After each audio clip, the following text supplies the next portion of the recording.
हमेशा क्यों कहते हैं कि पीवाई की सबसे ज़्यादा इंपॉर्टेंट है, क्योंकि एनटीपीसी में टाइप ऑफ क्वेश्चन रिपीट होते हैं, लॉजिक रिपीट होते हैं, डिफिकल्टी लेवल रिपीट होते हैं। अगर देखा जाए तो मैथ्स में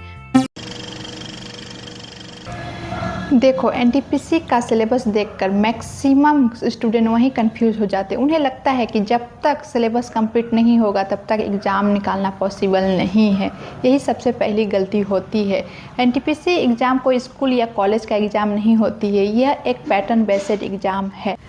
PYQ सबसे ज़्यादा इम्पॉर्टेंट क्यों है? मैं हमेशा से क्यों कहती हूँ कि PYQ सबसे ज़्यादा इम्पॉर्टेंट है, क्योंकि एनटीपीसी में टाइप ऑफ क्वेश्चन रिपीट होते हैं, लॉजिक रिपीट होते हैं, डिफ़िकल्टी लेवल जो है वो रिपीट होते हैं।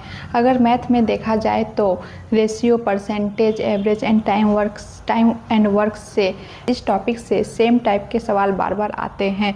अगर आप PY क्वेश्चन को आप कर लेते हो तो एग्ज़ाम हॉल में क्वेश्चन आपको नया नहीं लगेगा। इसीलिए मैं हमेशा कहती हूँ PY क्वेश्चन एग्ज़ाम का ब्लूप्रिंट है।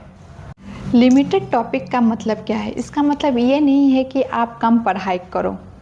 इसका मतलब ये है कि आप अगर 20 टॉपिक हाफ स्ट्रॉन्ग करते हो, इससे बेटर है कि आप 8-10 टॉपिक को 100% स्ट्रॉन्ग करो।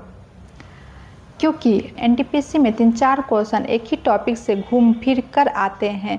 जो स्टूडेंट लिमिटेड टॉपिक्स को स्ट्रॉन्ग बनाते हैं वही कटअप को क्लियर कर पाते हैं। जीके को मैं डेली क्यों बोलती हूँ? जीके में ही सबसे ज़्यादा लोग फेल होते हैं, क्योंकि जीके को बोरिंग बोल देते हैं, जीके को लास्ट के लिए छोड़ देते हैं। सच तो ये है जीके रट्टा का सब्जेक्ट नहीं है। अगर आप रोज़ 20 से 30 मिनट जीके में रिवाइज करते हो तो आपका करंट और जीके बहुत ही जल्दी स्ट्रॉन्ग हो जाएगी। अगर आप 10 दिन जीके को स्किप करते हो तो आप 1 मंथ का जीके भूल जाओगे। इसीलिए जीके का विटामिन रोज़ लेना ज़रूरी है। अब क्या छोड़ना है, ये पॉइंट क्यों बोल रही हूँ? क्योंकि एनटीपीसी में फुल सिलेबस को कंप्लीट करने का प्रेशर होती है, जो कि सही नहीं होती है। एनटीपीसी के कोई टॉपर से अगर पूछोगे तो वो कभी नहीं कहेगा कि मैंने सारा सिलेबस को कंप्लीट किया है। वो यही कहेगा कि मैंने जो मुझे आता था मैं उसी को और भी ज़्यादा स्ट्रॉन्ग किया है। अगर आप वीक टॉपिक्स को छोड़ते हो तो ये गलत नहीं है, अगर आपका स्ट्रॉन्ग टॉपिक्स से ज़्यादा मार्क्स आ रहे हैं तो। हर बुक, हर PDF क्यों गलत है?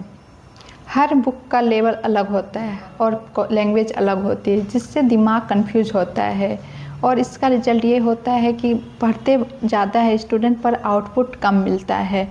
एनटीपीसी के लिए एक ट्रस्टेड बुक प्लस PY की क्वेश्चन काफ़ी है एग्ज़ाम के लिए। सिर्फ थ्योरी पढ़ने का नुकसान, जब आप सिर्फ थ्योरी पढ़ते हो तब तो आपको लगता है कि मुझे आता है, लेकिन जब आप क्वेश्चन सॉल्व करते हो तो टाइम मैनेज नहीं हो पाता है। इसीलिए थ्योरी कम और प्रैक्टिस ज़्यादा किया करो, क्योंकि एनटीपीसी स्पीड और एक्यूरेसी का एग्ज़ाम होता है। मैं अगर एक लाइन में बोलूँ तो एनटीपीसी क्लियर करने के लिए पढ़ना तो कम होता है, लेकिन उसे बार बार पढ़ना ज़रूरी होता है। सिलेक्शन उन लोगों का ही होता है जो स्मार्ट रिपीटेशन करते हैं, ना कि ब्लाइंड मेहनत। अगर आप चाहते हो कि मैं नेक्स्ट वीडियो सिलेक्शन क्यों नहीं होता है मैं बताऊं, तो आप कमेंट में सिलेक्शन ज़रूर लिखें। आज के लिए इतना ही, मिलते हैं नेक्स्ट वीडियो में। Bye bye.